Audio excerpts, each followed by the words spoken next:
Abra sua Bíblia, por gentileza, no livro de Eclesiastes, no capítulo 11 e no verso 5. Eclesiastes, capítulo 11, verso 5. O texto sagrado diz: assim como você não conhece o caminho do vento, nem sabe como se formam os ossos no ventre da mulher grávida, assim também não entende as obras de Deus, que faz todas as coisas. Vou repetir uma vez só.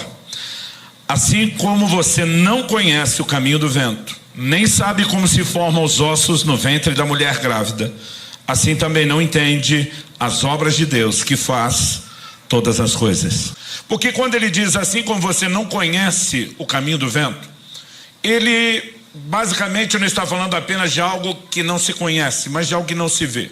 Porque, por exemplo, eu posso saber em que direção o vento está soprando, pelo simples fato de que a brisa tocando o meu rosto denuncia. Ou observando as folhas de uma árvore balançando, eu sei, o vento está soprando para lá. Ainda que seja algo invisível aos nossos olhos, nós temos uma certa evidência. Quando ele muda de exemplo, ele também fala de algo que acontece fora da vista dos olhos. Quando a Bíblia diz que nós não sabemos como se formam os ossos no ventre da mulher grávida, se a palavra significasse apenas saber ou conhecer, ela nem atualizada estaria mais. Porque hoje nós temos conhecimento científico e biológico da calcificação, onde fala da formação dos ossos, é lógico, está falando da criança em desenvolvimento no ventre materno. E hoje nós temos o entendimento, de como se dá a formação. No entanto, o processo acontece fora da vista dos olhos. Atualmente temos recursos tecnológicos que eles não tinham. Eu estou falando de mais de 2 décadas atrás. Nas gravidez dos 2 filhos que Kelly e eu tivemos, a gente já pôde, pelo ultrassom, ir além da capacidade visual e descobrir que estava tudo bem com as crianças antes do nascimento. Eles naquela época não tinham nada que permitisse furar esse bloqueio da incapacidade de visualizar o processo. Mas mesmo nós hoje, nós temos pequenos vislumbres. A maior parte do tempo, o processo ainda acontece fora da vista dos olhos.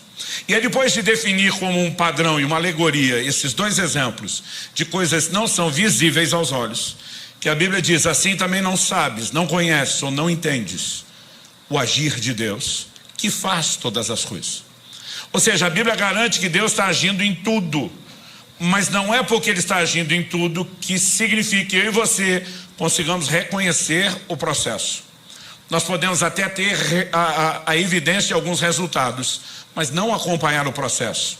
Porque o processo, assim como o caminho do vento, assim como o desenvolvimento da criança no ventre da mamãe, ela é, ou ele é, invisível aos nossos olhos. E o tema da minha mensagem hoje é o agir invisível de Deus. E há muitas razões pelas quais, biblicamente falando, nós podemos enumerar Deus ter escolhido agir de forma que é invisível aos nossos olhos. O primeiro deles, e é um dos focos da minha mensagem, embora eu não vou gastar tempo detalhando isso, diz respeito à fé. A Escritura diz que o justo viverá da sua fé. E o que é fé?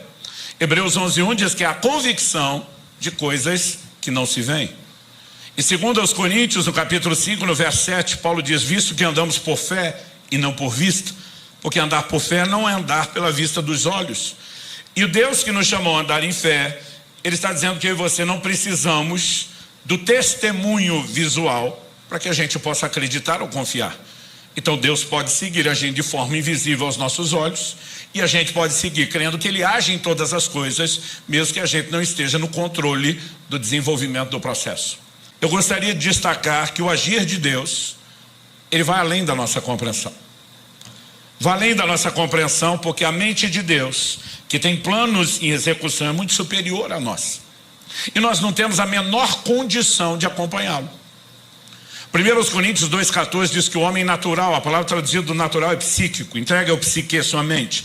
Ele não entende as coisas do Espírito, porque lhe parecem loucura. Isaías 55, 8 e 9 diz que os caminhos de Deus são mais altos que os nossos. Por quê? Porque os pensamentos de Deus também são mais altos que os nossos. Então, planos e projetos estabelecidos por Deus determinam caminhos mais elevados do que seriam os nossos, porque nós não temos a capacidade de pensar, projetar, planejar, muito menos gerenciar como Ele tem. Provérbios 25, 2: a glória de Deus é encobrir as coisas, Mas a glória dos reis é investigá-las. Outra tradução diz: a glória dos reis é esquadrinhá-las. Mas a NVI diz: é tentar descobri-las. Ou seja, enquanto Deus se gloria por encobrir, por esconder, os homens se gloriam por tentar detalhar. São características de cada um. Eu sei que Deus, na sua grandeza, senhorio, soberania, Ele não nos deve satisfação de tudo que Ele faz. Mas a questão não é que Deus escolheu agir de forma que a gente não entenda apenas por má vontade de comunicar o que Ele faz. O que nós precisamos entender é o oposto. Ele intencionalmente escolheu não mostrar tudo o que faz, e Ele tem razões para isso. Eu lembro de quando garoto ouvi meu pai citando várias vezes um texto da Bíblia. Deuteronômio 29 diz: as coisas ocultas pertencem a Deus, as reveladas a nós e nossos filhos para sempre. Ou seja, no reino de Deus nós temos coisas que Deus revela, mas nós temos coisas que Deus mantém oculto. Eu olho para alguns crentes e me aborrece ver que alguns crentes dão moral demais para o diabo. Eu quero hoje gastar um pouquinho de tempo exaltando a grandeza e a soberania de Deus e fazendo um pouco caso do cão, pisando um pouco nele. Eu quero te mostrar que o diabo não é isso tudo que alguns estão achando. Pastor, o diabo, como anjo caído que é, ainda que caído, continua sendo anjo. Ele não tem uma mente superior à nossa, sim, e muito. A Bíblia diz que sua sabedoria se corrompeu, não que ele a perdeu. E é por isso que a Bíblia vai falar dos seus ardis, das suas maquinações, porque a sabedoria foi agora distorcida para o mal. Ou seja, o processador dele, falando em linguagem de computador, pode ser melhor que o nosso, mas o sistema operacional é o mesmo. A forma de pensar e processar da mente de Satanás está no nível humano, não no patamar divino. Isso significa o quê? Que se os homens não entendem o agir de Deus, Satanás e o reino das trevas também não.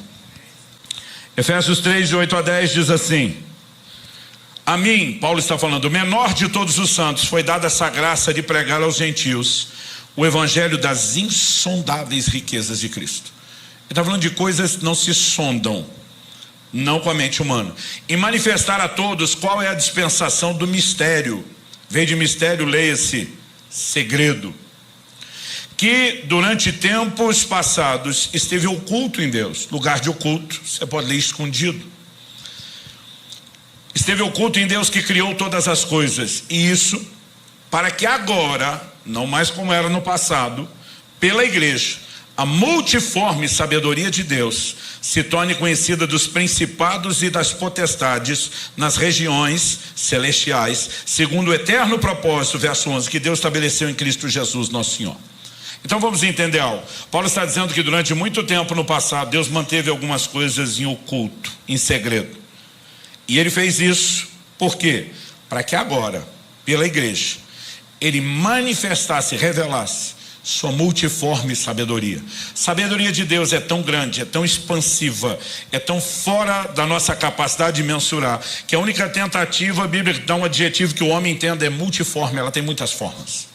Quando você olha para a Escritura ao longo do Antigo Testamento, não é clara a ideia de que Deus enviará seu Filho, que se fará homem e que precisará morrer por nós. Todo o conceito do reino de Deus neles era baseado no Messias que viria como general de guerra e um conquistador no nível natural. Aliás, qual era o entendimento que eles tinham de reino de Deus? Ao longo das Escrituras isso vai sendo expandido, e o ápice é a revelação que nós temos no livro de Daniel. Quando Nabucodonosor sonha com uma estátua composta de 4 metais diferentes. Capítulo 2 fala que ele sonha com uma estátua que a cabeça era de ouro, o peito e os braços de prata, o ventre de bronze, mas as pernas de ferro. Então uma pedra era cortada sem auxílio de mãos, o que não fala de intervenção humana, mas divina. Essa pedra vinha atingir a estátua onde? Nos pés. A estátua esmiuçava, virava poeira, era levada pelo vento, não sobrava nada. Mas a pedra que a destruiu, crescia, se tornava uma montanha que enchia toda a terra. Anos atrás eu vi uma declaração da irmã Valnice Milhomes, que eu gostei e incorporei no meu vocabulário. Ela dizia: assim como nós armamos ratoeiras para pegar ratos, Deus arma sataneiras para pegar Satanás. Ele coloca armadilhas diante de alguém que não consegue entender os movimentos divinos. E mesmo quando ele tenta se opor, ele acaba reincidindo num comportamento. Ele coopera com Deus. Eu sei que a ideia de Satanás a serviço de Deus é assustadora para alguns, mas esse aparente paradoxo, essa aparente contradição, ela precisa ser entendida e explorada na Bíblia. O diabo não acabou cooperando só para que a morte de Jesus acontecesse. Durante todo o Antigo Testamento, ele imagina que o povo do reino, todo o reino, precisa não só de um rei, precisa dos súditos. Ele imagina que a descendência natural de Abraão, até porque Deus fez promessas a Abraão e a sua descendência. Mas Deus disse para Abraão: sua descendência será numerosa como a areia do mar. Ele está falando de algo numeroso, incontável, sim. Mas Deus também disse: ela será numerosa como as estrelas do céu. O que ele estava dizendo? Só de outra coisa numerosa e incontável? Não, ele está dizendo: eu vou te dar uma linhagem terrena, mas eu também vou te dar uma linhagem celestial. Martinho Lutero, o grande reformador, dizia: o diabo é o diabo de Deus. O que é que ele estava tentando dizer? Ele não está fora de controle.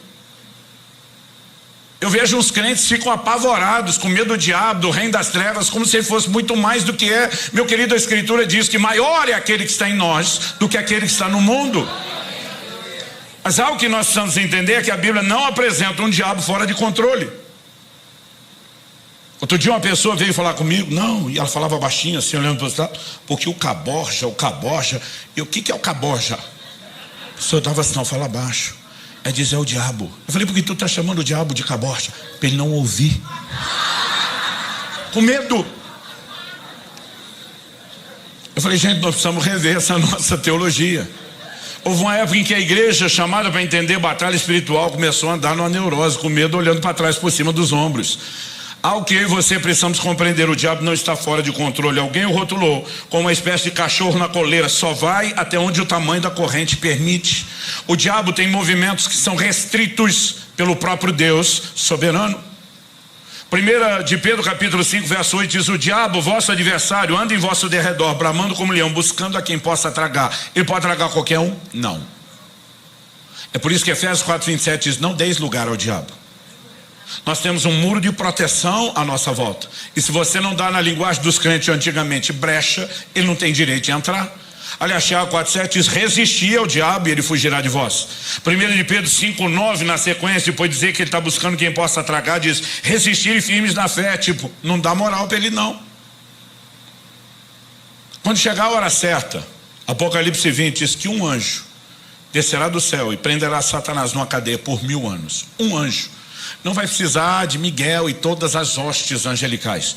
Um anjo só vai tirar Satanás de circulação. Mas a Bíblia diz por 1000 anos. E diz: quando os 1000 anos se completarem, importa que ele seja solto por um pequeno período de tempo, porque vai fazer um último servicinho para Deus, antes de ser lançado no lago de fogo e enxofre. E quando eu li isso, quando criança, do lago de fogo e de enxofre, eu dizia: bem feito. A Bíblia apresenta um Deus que não é só onisciente, mas é presciente, sabe tudo de antemão. Esse Deus é onipotente, é o Todo-Poderoso, onipresente. Com tudo isso, você acha mesmo que ele está fora do controle?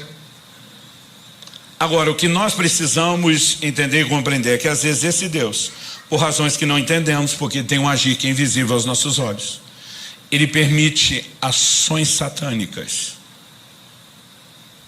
Ou seja, biblicamente falando, existem permissões divinas para ações satânicas. Os historiadores dizem que Martinho Lutero, o reformador, hoje é o dia de falar dele, ele queria tirar o livro de Tiago da Bíblia, porque ele foi o cara que trouxe a revelação de volta para a igreja da salvação pela fé e não por obras. E quando ele lia Tiago dizendo: me mostra sua fé que eu te mostro minhas obras, ele não conseguia conciliar as declarações. Ele não viu o quadro completo. Ele achava que aquilo era contraditório e dizia: não merece estar na Bíblia. Se dependesse dele, o livro de Tiago tinha saído da Bíblia. Eu nunca me preocupei em tirar o livro de Tiago da Bíblia, mas se eu pudesse tirar um, teria sido o livro de Jó. Porque quando eu li o livro de Jó, me dava um desespero. Eu dizia: Deus, por que esse livro está aqui? Não é bom para você, não é bom para a sua imagem. O livro começa com Deus falando de Jó, jogando na cara do cão, dizendo para o diabo: viste meu servo Jó, não há ninguém justo e irrepreensível como ele. Deus está dizendo: é o cara, é o crente modelo. Aí o diabo diz assim: também o Senhor abençoou o cara, as obras das suas mãos, o cercaste com a sebe. A palavra sebe significa muro. O que o diabo está dizendo? O cara, além de abençoado e feliz com a bênção, está rodeadinho por um muro de proteção, ou seja, eu não posso tocá-lo. O diabo disse para Deus: me deixa tocar nele para ver se a festinha de fidelidade continua. Eu disse para Deus: o Senhor vai jogar o jogo do diabo, vai entrar nisso. Quando eu era criança, eu falava para alguns amigos: duvido que você faz, só para entrar na cabeça dele e ver ele fazer. Eu falei: só porque o diabo diz duvido que o senhor faz, o senhor vai fazer? E Deus disse: tá bom, eu estou tirando a proteção e estou deixando você tocar. Toca no que ele tem, mas não toca nele. E a Bíblia diz que Jó não pecou, mesmo com a perda de tudo que ele tinha. Num segundo momento, Deus joga na cara do diabo e diz: está ali de pé dando glória. As coisas que ele perdeu está num patamar. Deixa eu tocar no corpo dele. O Senhor diz: toca no corpo, mas não tira a vida. Todas as permissões têm restrição. E o diabo toca no corpo, e ainda assim Jó não blasfema contra Deus. Eu dizia para Deus tudo isso só para provar o ponto que o Senhor já sabia. E o Jó pagando a conta, porque o Senhor e o diabo estão nesse joguinho. Eu dizia: o Senhor não está sendo um bom Deus. Entregasse o crente meia boca na mão do Satanás, não o seu exemplar da vitrine. Alguém aqui já tentou ensinar Deus a ser Deus? Eu várias vezes quis dar sermão nele. O Senhor não está sendo um bom Deus, o Senhor não está fazendo direito. Não é para isso que o Senhor ganha, só faltava falar isso. E o livro de Jó me dava dor de barriga. E eu fiz malabarismos exegéticos para tentar explicar que o que aconteceu é culpa de Jó, não de Deus, porque alguém tinha que proteger a imagem de Deus. Então em Jó 3,25, Jó afirma: aquilo que eu temia me sobreveio, o que eu receava me aconteceu. Eu dizia: está aqui. Jó abriu a porta para o diabo pelo medo. E eu digo para as pessoas: isso é verdade. O medo é uma fé ao contrário, é a convicção de que algo ruim vai lhe acontecer. Eu dizia: o negócio tem nada a ver com Deus, é com o diabo. Foi ele que deu moral, deu espaço, deu lugar para Satanás. Onde Deus chama o cara de irrepreensível. E se Deus diz que o cara não tem do que ser repreendido, como é que você conseguiu botar defeito nele? Eu falei: então, Deus chamou mesmo de irrepreensível? Aí de segundo, você ensina as pessoas a não dar brecha. Mas o Jó vai lá e deu a brecha através do medo. Pela brecha o diabo já podia entrar porque ele autorizou. Mas em vez do diabo entrar pela brecha, ele fica esperando Deus dar autorização para usar a entrada da brecha que o Jó já deu. Eu disse: por que essa burocracia está misturando as responsabilidades de todo mundo? Eu falei: resumindo, você acabou com a minha doutrina. Eu falei: Luciano, o diabo só tocou porque Deus permitiu. E a verdade é que o diabo só toca em alguém com permissão, ou da própria pessoa, ou uma permissão soberana de Deus. E no livro de Jó não é Jó dando a permissão. Só que para nós é desconfortável imaginar Deus entregando alguém de bandeja, em algum nível de exposição mesmo que não seja completo, ao diabo. Mas mesmo se a gente tirasse o livro de Jó da Bíblia, não resolveria o problema. Por quê? Lucas capítulo 22, se você for rápido de endereço, abra comigo lá. Lucas 22, versos 31 e 32, tem a conversa de Jesus com o apóstolo Pedro, que é no mínimo, como diria o carioca, sinistra. Eu imagino os dois andando, caminhando juntos, e Jesus dizendo que está no 31, Simão, Simão, por 7 vezes, Deus chama alguém pelo nome 2 vezes seguida, repetido. Todas as 7 vezes na Bíblia, que vem alguma crise que vai ser tratada. Eu acho que se Pedro tivesse essa revelação, só de ouvir isso já dava um frio na espinha. Acho que ele já pensaria: deu ruim. Jesus disse: Simão, Simão, eis que Satanás pediu para peneirar vocês como trigo. Gente, não é uma conversa comum. Então, Pedro, deixa eu te dar a letra. Satanás, o cão, o caborja, quer peneirar vocês, quer passar a peneira, é ver o que fica e o que passa. O cão quer peneirar vocês e ver o que é que sobra. Imagina a cara de perplexo, surpreso de Pedro, olhando para Jesus, dizendo: o Senhor não permitiria isso, não é verdade? Imagina Jesus numa pausa dramática, mantendo silêncio, sem responder nada. E o Pedro insistindo: Jesus, o Senhor não permitiria uma coisa dessa? Permitiria. Imagina Jesus dando até uma subiadinha antes de responder. Mas o que é que Jesus disse para Pedro? Pedro, eu orei por você. Imagino já Pedro querendo dar um suspiro: graças a Deus não vai acontecer. E Jesus termina: para que a sua fé não desfaleça. Resumindo, permissão concedida, a peneira vai comer solta. Mas isso não significa que eu estou te abandonando, isso não significa que eu estou virando as costas para você. Eu sou seu intercessor.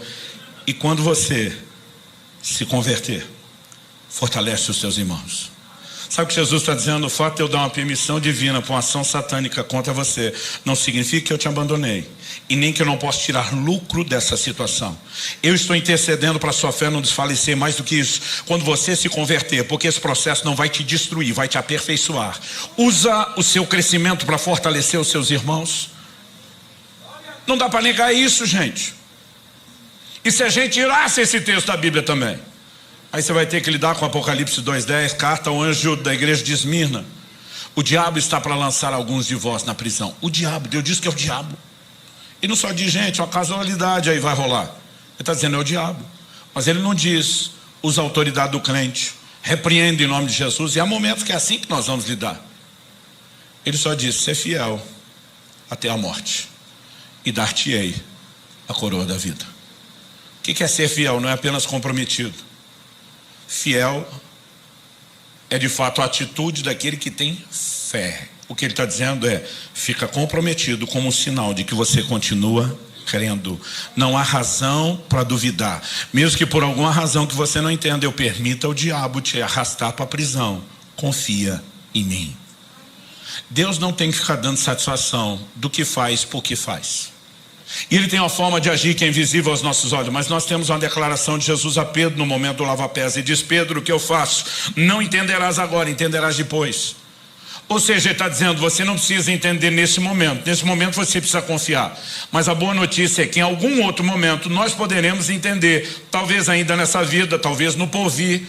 Eu gosto de uma frase, por isso que eu brinquei que hoje é o dia de citar Lutero, também atribuído a Lutero. Ele diz, não sei por quais caminhos Deus me conduz, mas conheço bem o meu guia. Eu e você não precisamos conhecer os caminhos nem os processos, nós sabemos os resultados onde ele vai nos levar.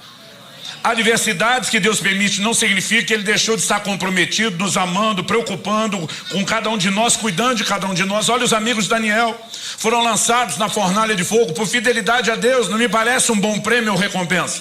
E um dia eu vi um pregador, o fogo não queimou nada. Eu pensei, não é bem assim. A Bíblia diz que o fogo não queimou um fio de cabelo, eles não tinham cheiro de fumaça, não mudou as roupas, mas o fogo queimou uma coisa. Por 3 vezes, a Bíblia enfatiza que os 3 foram lançados na fornalha amarrados. Mas o rei Nabucodonosor, surpreendido, olha e pergunta para aquela turma em volta que ganha para concordar com ele. Nós não lançamos 3 homens amarrados no fogo? A turma diz, é verdade, rei. E diz, eu vejo 4 homens soltos. O fogo queimou as cordas que os prendiam. Porque Deus tem o poder de usar as circunstâncias adversas para nos libertar das nossas próprias amarras, para nos fazer crescer, para nos aperfeiçoar e para garantir que não virou as costas num processo que pode ser doloroso. Ele manifesta sua presença. O 4º homem na fornalha é uma prova disso.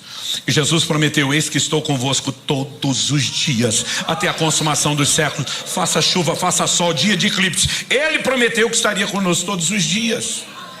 E o que eu e você precisamos é confiar. Por quê? Romanos 8:28 diz, todas as coisas cooperam juntamente para o bem daqueles que amam a Deus e são chamados segundo o seu propósito. Todas as coisas. Se tem alguém que pode acreditar na teoria da conspiração, é o crente. Tudo conspira em teu favor. Não só porque você ama a Deus, mas porque você foi chamado segundo o propósito divino. O propósito não é apenas aquilo que Deus tem de forma geral para todos nós. Ele tem aspectos individuais do propósito. Nos chama alguns de nós para algumas coisas, outros para outras. E por causa do propósito, Deus diz, eu vou fazer tudo conspirar em teu favor. Ele começa a dar sonhos proféticos para José, dizendo, meu propósito é te levantar como um governante. Sua própria família se curvará diante da autoridade que eu vou lhe dar. José, na imaturidade, não administra bem a revelação, dá com a língua nos dentes, fala o que não precisa para quem não tem que ouvir. Seus irmãos ficam com inveja e simplesmente tentam puxar o seu tapete e o vendem como escravo, dizendo, vamos ver o que será dos seus sonhos. Lá no Egito, a Bíblia diz que ainda que como escravo, Deus era com ele, porque circunstâncias difíceis não significa que Deus nos abandonou. Ele cresce e prospera na casa de Potifar, mas porque é fiel a Deus, não aceita os convites e as propostas da mulher de Potifar para ir para a cama com ela. Ele injustamente é preso, agora ele vai para a cadeia. O cenário está parecendo pior do que o primeiro, mas a Bíblia diz, e o Senhor era com José, porque as circunstâncias adversas não determinam se Deus está ou não está conosco. O que determina é a palavra e a declaração dele de que ele estaria conosco. Nosso destino profético não está na mão das pessoas, nem tampouco daquelas que nos odeiam ou querem nos sabotar. O nosso destino, o nosso propósito está na mão de um Deus que pode usar até aquilo que tentam contra nós para nos colocar no lugar certo, na hora certa, para viver o plano e o propósito de Deus. Que a explicação bíblica vem do todo da Escritura e não de parte dela. Em Gênesis 50, 20, o mesmo José, falando com os mesmos irmãos, ele diz: vocês na verdade intentaram o mal contra mim, porém Deus o tornou em bem, para fazer como estão vendo agora, que se conserve a vida de muita gente. E diz: a parte de vocês, eu não vou tirar a responsabilidade. Vocês tentaram me derrubar, vocês intentaram e planejaram o mal, mas Deus, para quem não há refúgio, tudo é reciclável, transformou a maldade de vocês em bem, porque eu sou fiel a Ele. Eu estou debaixo do propósito, e todas as coisas cooperam para o bem daqueles que amam a Deus, são chamados segundo o seu propósito. Agora, se Deus pode usar o ataque de pessoas que não estão te apoiando, você acredita mesmo que os ataques de Satanás fogem ao controle de Deus? Ele tem o poder de usar os mesmos ataques e transformá-los em verdadeiras sataneiras, armadilhas, que façam com que o diabo, no final do processo, chegue a uma conclusão junto conosco. Ele cooperou em vez de atrapalhar. E alguma permissão divina está te surpreendendo. Confie que qualquer permissão divina para uma ação satânica não é um abandono, é um gerenciamento da mente mais brilhante, que ninguém desse universo jamais poderá entender ou acompanhar, mas que tem um compromisso de cuidado com cada um de nós. O que eu estou dizendo e compartilhando essas verdades bíblicas? Em agosto de 93 eu tive um acidente de carro, que não fosse uma intervenção divina teria sido fatal. E o crente dizer que foi milagre é uma coisa, porque crente é empolgado. Mas quando médicos não cristãos começam a te atestar isso, mostrar todos os resultados dos exames e dizer quais seriam as implicações naturais, ficar te dizendo: teu santo é forte, alguém lá em cima vela por você, isso é milagre, é porque algo aconteceu. Mas sabe, esse acidente me deixou em crise, porque enquanto todo mundo falava dos milagres, eu ficava pensando comigo, milagre por milagre, já que Deus ia fazer eu não bati em ninguém, ninguém bateu em mim, eu estava na estrada, mas eu tive uma aquaplanagem e o carro caiu ribanceira abaixo. Eu tinha acabado de trocar de carro e pensei, estava de mudança de São Paulo para Curitiba, falei, quando chegar lá faço o seguro. Até hoje não fiz, porque deu perda total naquele carro. Tudo que estava dentro do carro era toda a minha mudança, tudo que eu tinha. O Paraty, para quem lembra dos carros antigos, com o banco abaixado, tudo carregado até o teto. O que não se perdeu no acidente foi roubado enquanto era socorrido. Eu descubro que eu estou no hospital só com a roupa do corpo rasgada, ensanguentada, e que eu não tenho mais nada. Paralelo a isso, várias outras áreas da minha vida resolveram desmoronar tudo de uma vez, como se eu tivesse ganhado o dom do para-raio. Tudo caía em cima de mim. E eu ficava dizendo para Deus, milagre por milagre, já que o Senhor ia fazer, eu não podia ter arrumado o carro na estrada, em vez de deixar eu me arrebentar lá na ribanceira para depois dizer, salvei você, viu? Você não dava para fazer um milagre inteiro? Enquanto todo mundo estava empolgado, eu estava triste, até porque eu dizia para Deus, cadê o seu cuidado? Cadê o seu amor? Cadê a sua proteção? Enquanto todo mundo estava olhando minha vida tendo sido guardada, eu ficava olhando para as perdas materiais. Mas a dor não era o que é material. Era ler de forma equivocada naquilo que Deus não tinha sido um bom Deus, que não tinha demonstrado amor e cuidado. E o pior é que Ele não dava satisfação de nada. E não foi por falta de pedir. Dizer, por favor, me diga o que está acontecendo. Eu sou o tipo de pessoa que gosta de um bom debate, de uma boa discussão, no sentido de argumentação, não precisa ser de briga. No início do meu casamento, Deus me deu uma mulher muito meiga, muito doce, mas eu dizia para ela, se você me ama, discute comigo, porque eu não suporto o silêncio. E Deus não falava nada. Eu ameacei ele, falei que ia fazer greve no ministério, que ia parar, nada.